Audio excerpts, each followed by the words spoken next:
Can you make money from your ideas? Today, I am launching a new segment of the Weekday Wisdom in which I interview people who are taking what they're passionate about, what they geek about, and turning their ideas into income.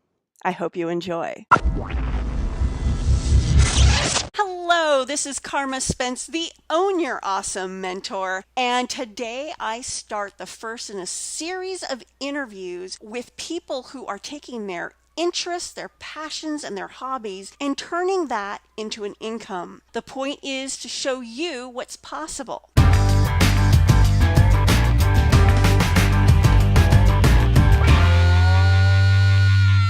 Well, today I have Ethan Siegel. He is a PhD astrophysicist, a science writer, an author, and sometimes a professor of physics and astronomy. And he's a longtime Star Trek fan. Aren't we all?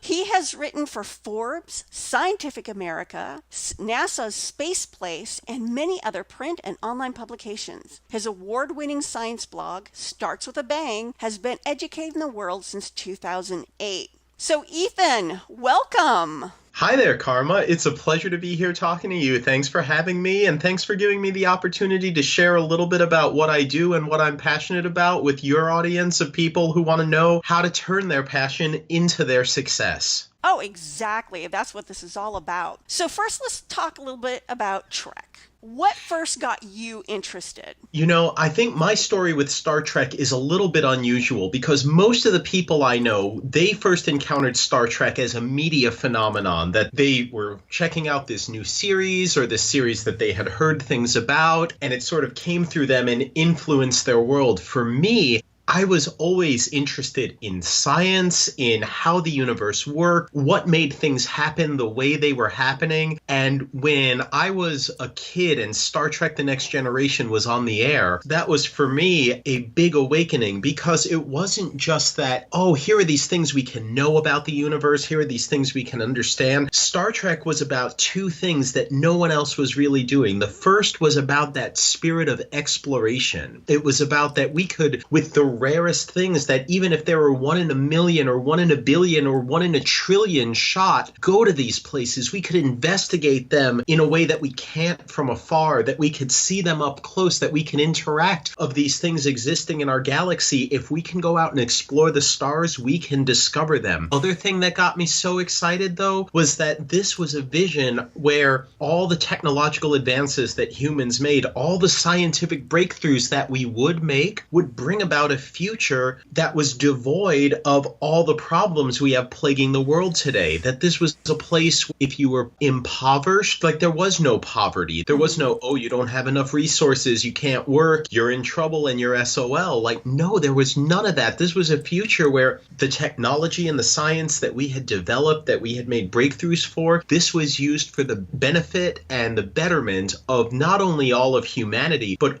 all of the species that were under this umbrella of the Federation. It was like the ultimate dream of collaboration, of sharing knowledge, and of using the best of ourselves in an altruistic fashion to make a better world. It was a vision of the 24th century that made me want to do something to make our present more like that. And that was what first got me interested in Star Trek, was that overlap of that scientific passion for exploration and also that ethical inspiration to build a better world. Oh, indeed. And that vision really started with the original Trek, too, which is how I got into Trek. My father... I think that's how most people got into Trek. My mom was a Trekkie, but for her, The Next Generation didn't exist. She was an original series person all the way. Yeah, for me, I've watched pretty much all the series except for Enterprise. I gave that about 3 episodes and then went, eh.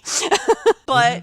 My favorite was actually Deep Space Nine because I liked the spiritual aspect of it. Interesting. Deep Space Nine for me was really wonderful because they didn't shy away from exploring these very difficult ethical questions, where you had an episode where they're fighting over privacy and security, where Ben Sisko, Captain Sisko, he has to go to Earth to try and collect blood samples from everyone on Earth to try and prove, like, oh, that this person or that person or whatever whatever is not a changeling, is not an infiltrated agent from the Dominion. And he meets resistance with his own dad. That his dad is like, no, that's not how we do it. We don't take blood out of random people unwillingly. You can't do it. And Sisko forced his crewmates, he forced the military people with him to forcibly take his dad's blood, and he violates his own principles for nothing. You know, it's just his dad, but he violates his own principles for that. And that's something that he just has to live with. And that's one of the things I liked about Deep Space Nine, is you had characters unable to make the right decision in that heated moment. You have O'Brien condemning this Jem'Hadar that he meets to death because he's running out of Ketracel White, and Bashir is distraught that they couldn't save this guy, and O'Brien just gives a dismissive, like, he's a Jem'Hadar, like he deserves to die because of his race. And that's very real.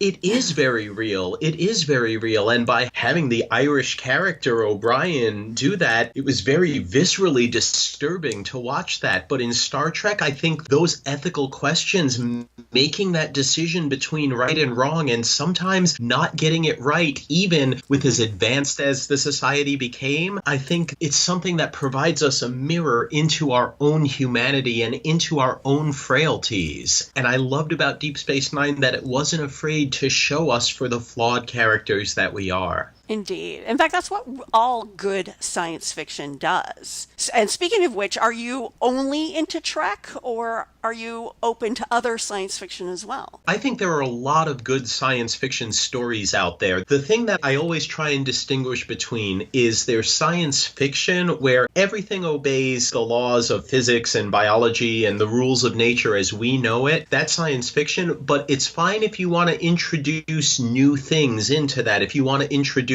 what I'll call science fantasy. I just need to know what are the ground rules of your universe, and can we stick to those? So I can enjoy Star Wars. I just need to say, like, okay, like, you set up the rules for Star Wars, and so you have a mix of science, you have a mix of fantasy. This is the world we create, and now we can go ahead. I really enjoyed the new Battlestar Galactica when they rebooted that. I thought that was a fantastic series.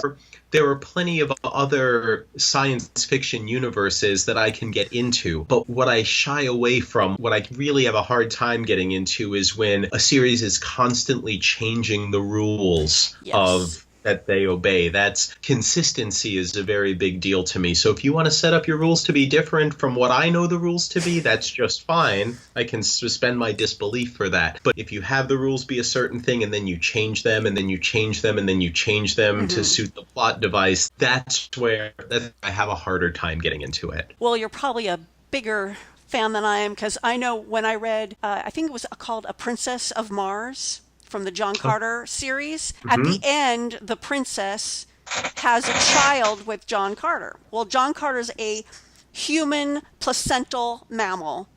She's obviously a monotreme because she lays an egg. I'm like, that doesn't work.